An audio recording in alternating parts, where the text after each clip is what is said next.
Hello everyone, and welcome to the Streamline Spline Emission Getting Started tutorial.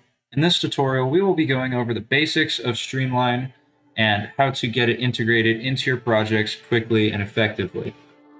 Streamline is a plugin that solves a gap in Niagara's data flow.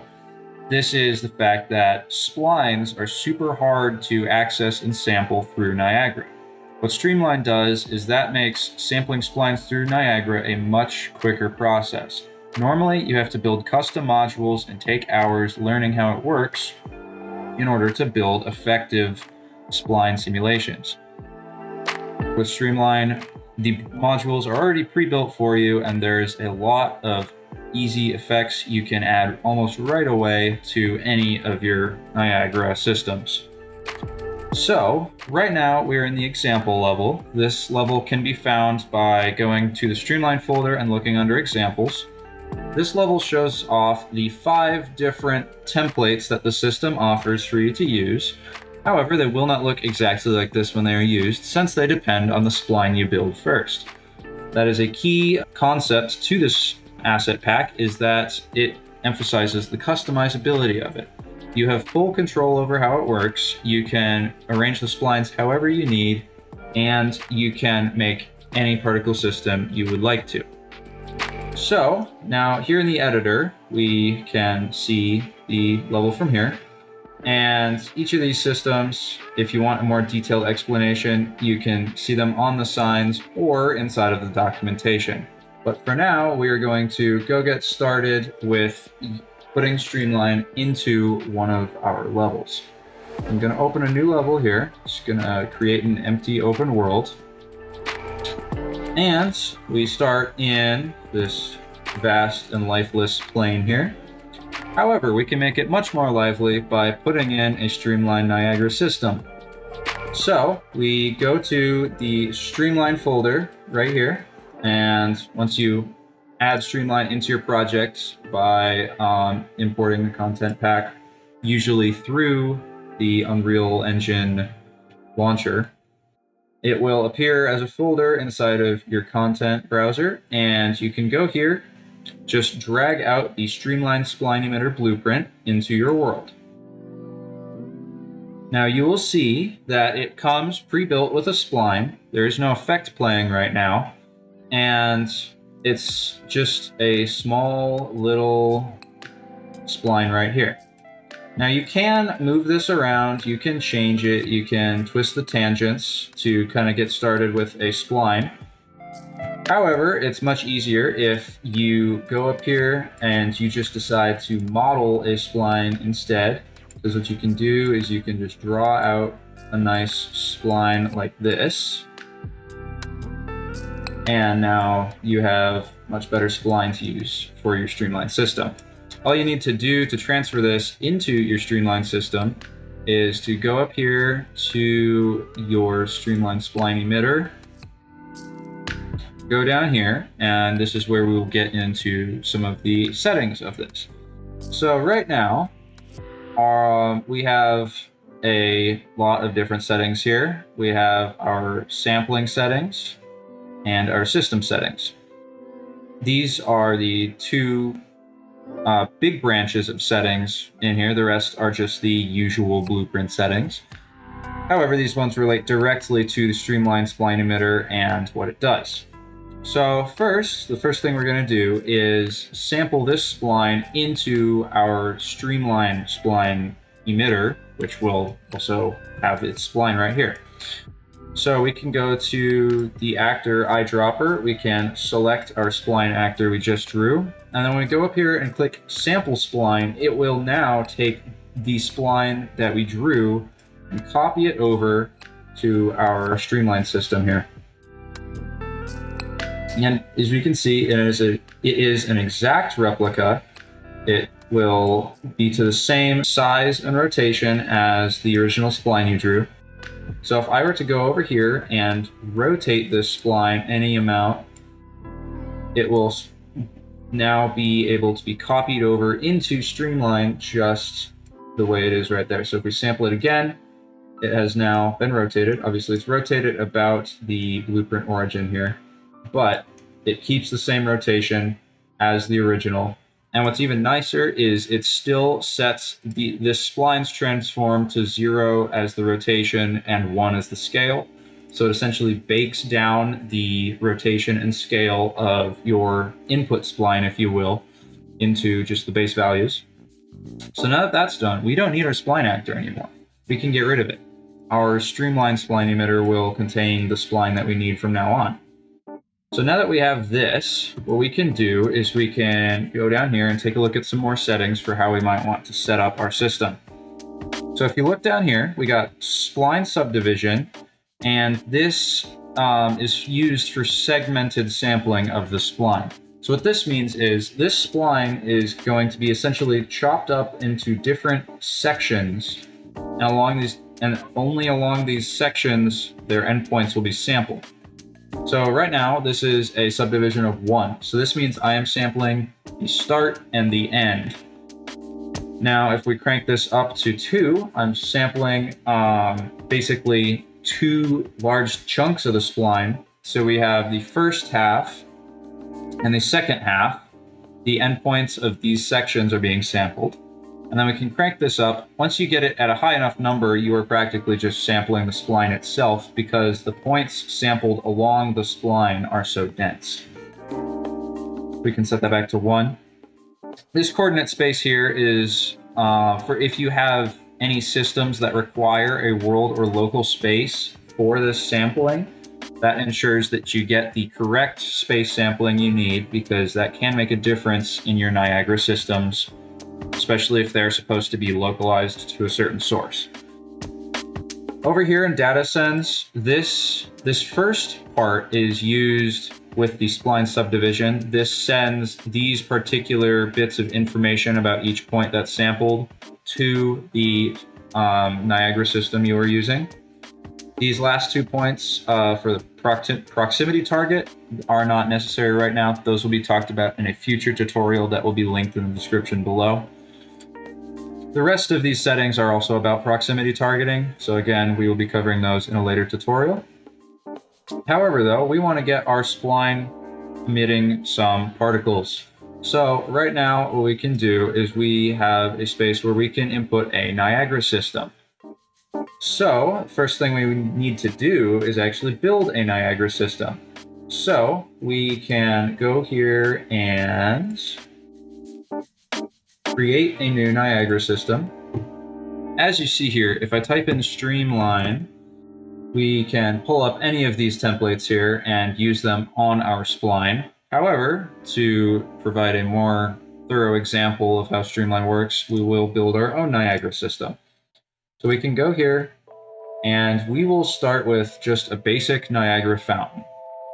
So we can create this, we can name it Spline Fountain. So we can open this up and we will see we have our fountain right here, and it's already all set up for us in here. However, if we want to get this emitting from our spline, what we will need to do is add in the Streamline nodes to this system. Now, so we need to go to particle spawn. We can go down to the splines category, and this will contain all of the Streamline modules that can be put into anywhere in your Niagara stack. So for right now, we are going to be using shape location spline. What this does is this will act very similar to the shape location module that comes by default with Niagara. It has its different shapes here that you can use in different settings for how to sample those shapes. What Streamline does is it provides essentially a spline option for sampling those shapes. So what that means is it will take the spline that you have in your Streamline blueprint, send it to this Niagara system, and it can use that spline as a shape. So you can input custom splines into here. You can go to user parameters, create a spline parameter, and have that plug in here. However, that is unnecessary if we are plugging this directly into the Streamline blueprint. It automatically assigns all of those values itself, and you only need to do this if you want to assign it to a spline that is not the Streamline custom blueprint. So what we can do here is we can turn off our original shape location, drag this up in the stack. We'll notice it's still emitting from a singular point. That is just fine. The spline will not show here in the preview because the spline will be dependent on how you have it set up in your world, and you can't set up the spline in this little preview. But what we can do is right now it's sampling random points along the spline from the minimum U coordinate to the maximum U coordinate. The U coordinates are just a system of measurements saying what percentage of the spline you are on. So a 1 U coordinate is 100% of the spline, a 0 is 0%. And what I can do is I can shift these around to get different percentages of the spline being sampled, with this being a range from minimum to maximum. We can also choose a radius for the spline here, and again, different distributions on such a radius. And lastly, we have our transform panel, which can get us different orientations of that same sample for the spline. So we can just save this system right now. This should be all we need for now. We can return to our level, and we can add our fountain to the spline. And boom, it is working. As we can see, the particles are now not just fountaining from a singular location, but they are fountaining off of the spline itself. This can be made more obvious if we go back to our system and turn up the spawn rate. We will start seeing a much more solid spawning along the spline. However, this may be very laggy depending on what computer you have. But it's much more obvious now that it is spawning directly from this location right here on the spline and just randomly along the entire spline. Now, to show you what those other sliders did, is these pretty much tune where exactly on the spline that random spawn will take place. So if we save this again, and having drugged them closer, you'll now see it's only sampling along a little bit of the spline and not the entire spline. And we can also go back, reset this, and what we can do, if we turn off the velocity and gravity, it will just sit in space now, and this will be a much better representation of exactly what it is doing. So right now we can see it is randomly placing particles along the entire length of the spline. And then if we go here and resize the window so we can see both of these, when we go over and change the minimum or maximum U, we will see we have now shifted where its spawning area is to a much more constrained section. And we have different distributions for this. However, random is all we'll need to worry about right now. Direct and uniform are slightly more complicated. Direct is the more simpler of the two. Essentially, you just tell it one specific U coordinate to spawn on the spline. We also have the radius down here, so you can specify a radius for the spline as well. So if I have it spawn right here, I now have the particles spawning in more of a tube-like manner around the spline. And this is just on the surface of the radius. We can also go down to these filled options, and those will fill the entire radius. So as you can see, we have a filled tube right here, whereas if we go random, we have a much less filled and more open tube that we can even go through and see. The inside's more like a tunnel. So this is pretty much the basics of this. Every one of these modules uses different spline sampling methods, and it will use those to get data from the spline and apply them to different aspects of your particles. So another interesting thing we can do is we can go to our add velocity. Now, normally when I check this, it just sprays upward in the direction of the velocity that is just defined right here in the node. However, we can also add our streamline nodes, and one of these nodes is velocity along the spline.